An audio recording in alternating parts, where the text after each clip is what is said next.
So it is Friday. No, not Friday. Saturday. Uh, it is that morning. Let me see right here. I am grateful. Real funny because I've actually been. I think I've in a week right now. I'm averaging about. I think 185 to 160 miles a week.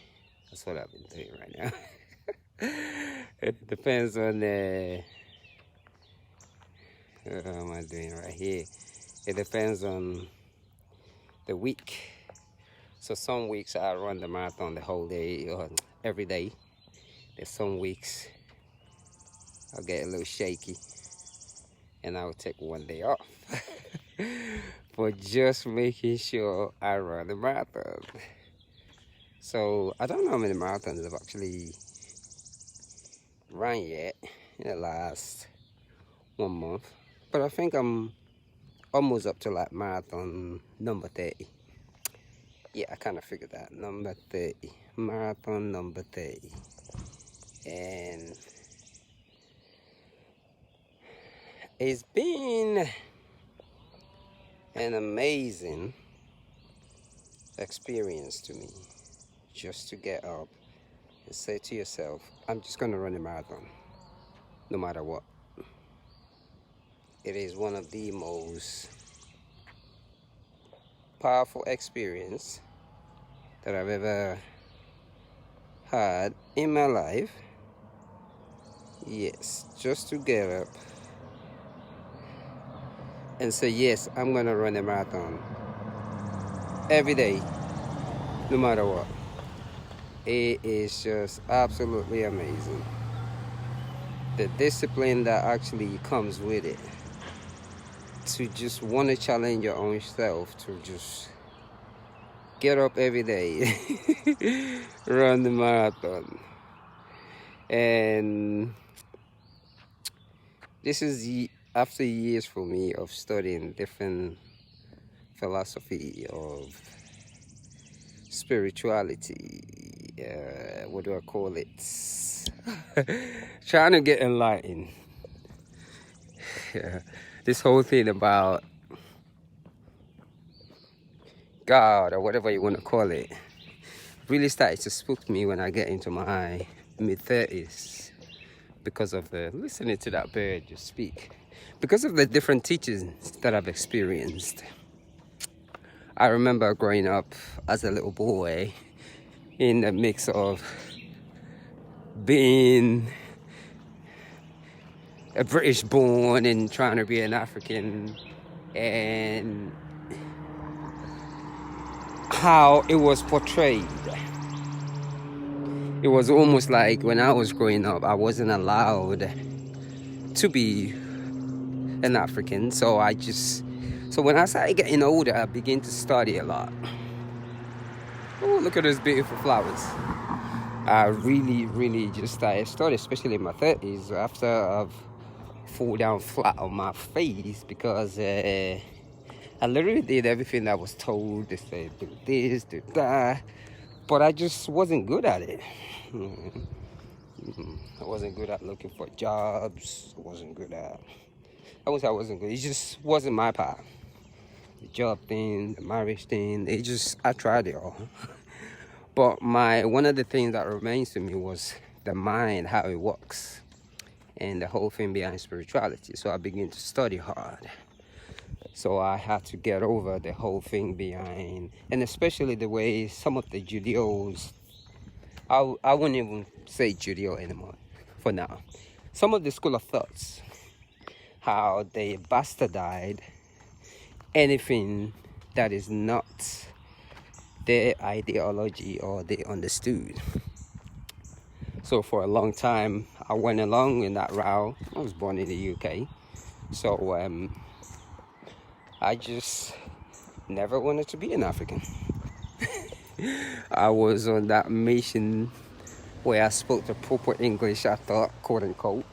And now when I begin to look at it, so as I begin to study, I studied Buddhism, Hinduism, I studied yoga, you know, I just studied. So I began to start reading by myself from the Bible, the Holy Bible, I should say, the Holy Quran, the Torah, the Bhagavad Gita. Oh my goodness, I put my face into all these books because I truly just wanted to know. And I had to first get rid of my own, what I call the masculine thoughts. Because every ideology that was ever put in my head, it was all about masculinity. I wasn't allowed to understand anything about feminism. And I just wasn't. Good morning, madam. How are ya? Hey! I think I remember your dog. Yeah. So I just wasn't all for that anymore. So I began to really study hard. I started my own college, shall I say. I read every books and the whole thing behind religion and spirituality. And so when I started running, for a while it was because I was angry. Then that just disappeared to where it becomes real meditative. And I always say this, that when I saw my son come out of his mother's womb, I'm saying to myself, if she can do that, I can definitely run 100 miles. So, and that's how the ultra running comes into my path, and the reading, the running. And I think everything becomes metaphysics to me. Because the fact that I have to go out there and push my body all the time and it gets tired, I wanted to really just be able to control that, my fatigue. And I really, really learned how to do that. I had to push myself. And it's really funny now when I look at a marathon, I cannot even believe it, because it's almost like right now, 26 miles is not really a big deal anymore. Or the lactic acid, shall I say, that I used to feel, the soreness, all that just disappeared. Because I began to study different spiritual thoughts on feminism also, on masculine energy. So I balanced everything. So now when I'm jogging, it's all about being in the moment. When I tell people that you could be running and meditating, it just doesn't make no sense. But the thing is, how you relax your body and how gravity pulls you is what makes you get tired. Very easy. And that is because we're not moving with the current. We don't know that our body on its own has its own uniqueness, how it wants to move. So we make it look like, yeah, running is bad for your joint. And I hear that story a lot too. You know, oh, it's bad for your joint. When in true reality, there's a reason why nature, intelligent design, I want to call it,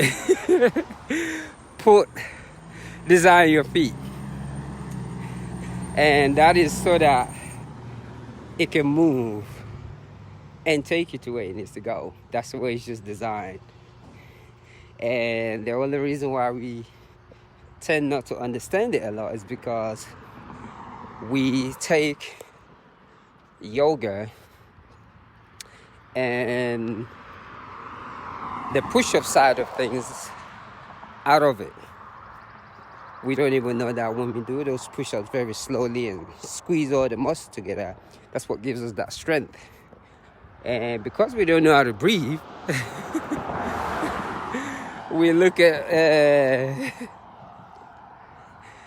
we think, oh, my body is sore. No, every time your body is sore, It's just telling you that I need some more air and I need some water, because the way the human body can stretch is absolutely amazing.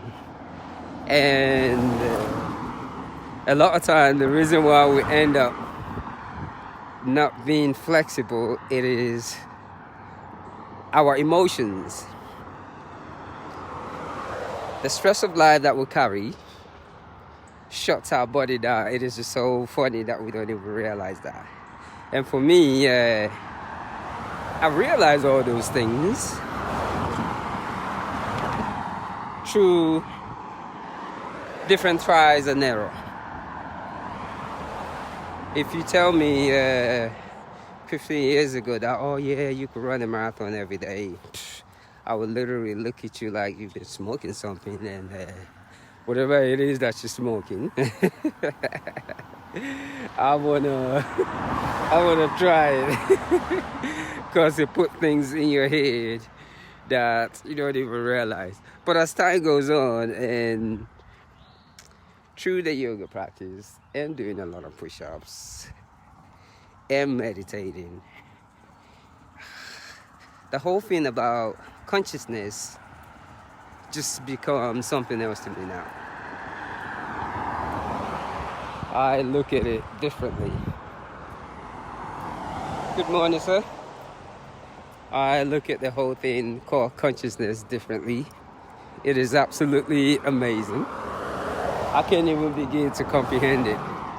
But what I don't understand is how many, it's really funny. I don't even know how to explain this, but I get a lot of advice from individuals that do not practice my lifestyle. I get so lectured on it that sometimes I'm just sitting there with my jaw dropped. How one can explain this lifestyle to me, but they never tried it. I'm going to say thank you to my chiropractor before I keep going. Ryan, the chiropractor, they've been helping me a lot. Those are the things that I do too, the yoga, the meditation. I go to see chiropractor because I'm like, what about, I'm just so passionate about this thing called consciousness and stretching the body. Yoga, I just love so much. I pretty much would say I do yoga all day. Because every 5 miles now, I stop and stretch, the push up, the yoga, and keep moving. It is just so amazing, the stuff that I'm thinking, man, I wish I knew this during my athletic years when I was playing football, soccer. So just looking at all those things right now, but the thing that I was saying earlier, I like stopping at the road when I see cars. It's an excuse for me to walk. And of course, some of them want me to just... So, it really blows me away how people that never read the Bible will lecture me. Tell me stories about the Bible. People that have never read the Quran would do the same thing. Whether it's the Mormon Bible, they would just lecture, do the same thing. Whether it's Jehovah's Witness, never read their own book, they will sit down there and just lecture.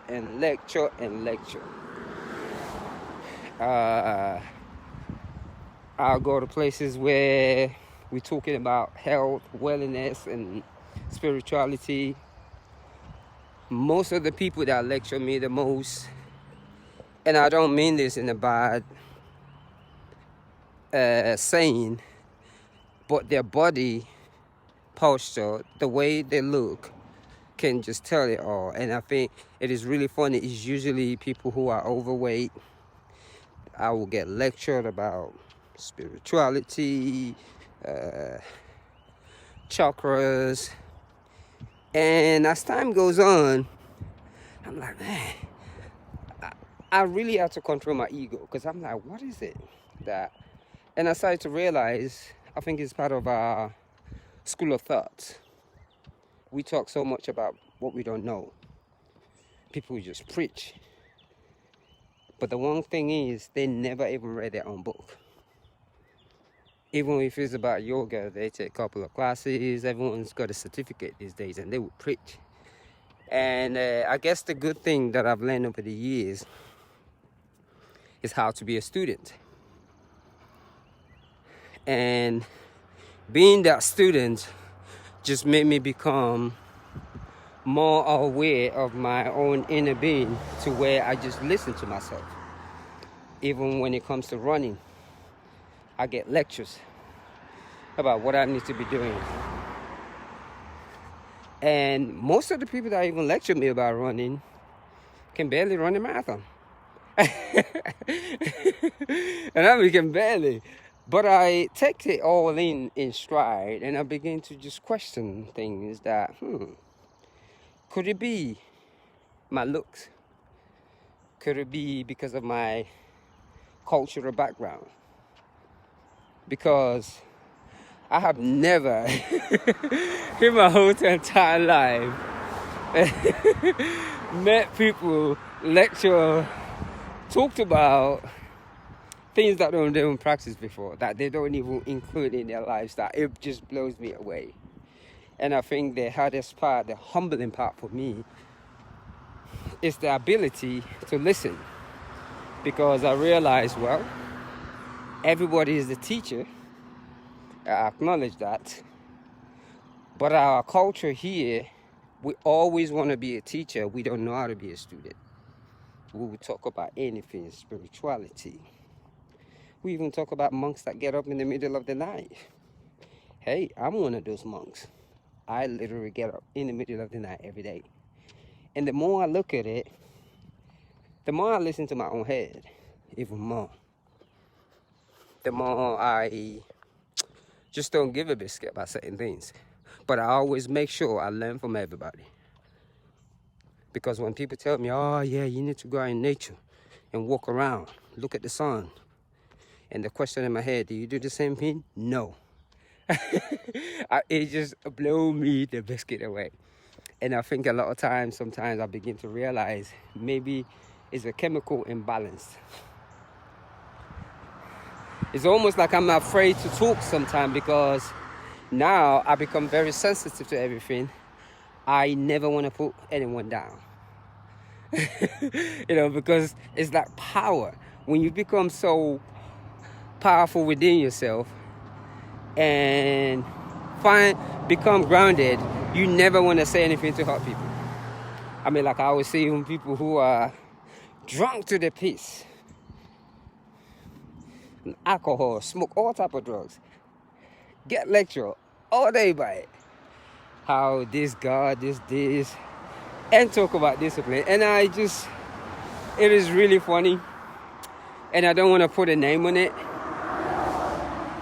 but I begin to put a check mark in it, and I started to say, okay, what can I do to make it different? And one of those different is, all right, I'm just going to come out, run 26 miles every day, whenever I can.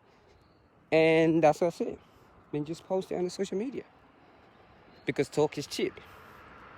And I do this not for me. It is for the younger generation, because the younger generation need to look up to something. Because if I'm feeling this way, you could understand how the younger generations are feeling. Because every time we say stuff, we tell them to do things. We teach them things that we're not practicing, but yet we want them to listen. And that's what I just see in our culture here so much. We teach them things that we do not practice. We talk about things that we do not practice. It's really funny how a lot of high schoolers take to me, because I'm 51 years old, And when I'm next to a high schooler, I look like we're both in the same classroom. Because what I've done, I've learned how to become more disciplined with how I eat, what I put in my system. And any spiritual base, whatever it is that you practice, the one thing that they always talk about is the senses of taste, what you put in your mouth. But in our tradition these days, we ignore that.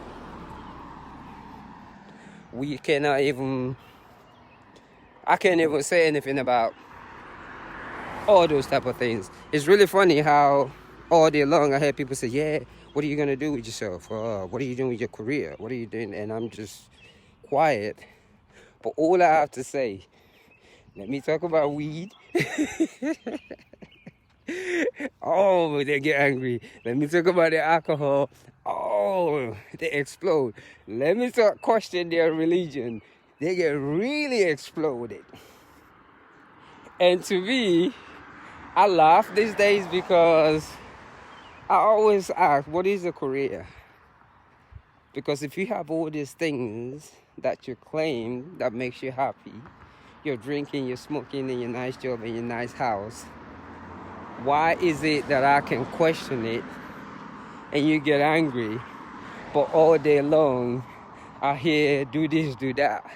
And it's just really funny to me because I realize it isn't intentional. It's a level of consciousness, of thinking. We always think we have to be the leader. We love to control other people, but we cannot control ourselves. But the true reality is, if you cannot control yourself, when you learn how to control your own self, your own thoughts, that's when you make this society a better place. When all we do is just speak to control others, it's just a waste of energy. But once we begin to learn how to control our own mind, our own thoughts, the world sees you based on just what you do. This whole running a marathon thing it's just based out of discipline. Based out of what I call the spiritual discipline. That yes, you could put your mind to anything that you want to do. This thing right here requires real discipline and real humbleness. That's what it requires to do all this every day. Discipline and real humbleness. So, on this journey this morning, which what makes it easy is just the humbleness, the ability to understand your feminine side as well as your masculine, and understanding the energy that the sun has upon you. Most of my energy these days comes from the sun. I don't take any pills. As a matter of fact, I don't take no vitamins. I don't take anything. I just breathe and keep it moving. No vitamins, none of that. I can't remember the last time I put a pill in my mouth. And I think that's just the way nature made us. It took years of building up to that, but it is possible through your breathing exercise. So that's what I was sort of thinking of today, because I have to admit, most of the time when I hear all these lectures, my ego is kind of like, have you lost your biscuit mind? But I always have to remember that, no, true humbleness is the real teacher. And that's why I'm able to listen sometimes. Humbleness is the real teacher. But in our modern day culture, we only know how to be a teacher, but not a student. Practice being a student, and you'll be really amazed. So let me go ahead on this beautiful day. Let me also slow down a little bit. Another 26 miles. It's real funny. 26 miles it's like a walk in the park these days. Yes, I can just say that. 26 miles, not even a big deal. It's not even a big deal. It's just, I'm going out to pray for like 26 miles these days. But yes, whatever it is that you're doing today. So let me slow down. Let me continue this journey. Happy Saturday. I'm loving it. And always remember, all that energy, that higher self, whatever it is that you need is right inside of you. Nobody can teach you how to use it. You have to look for it yourself. One love.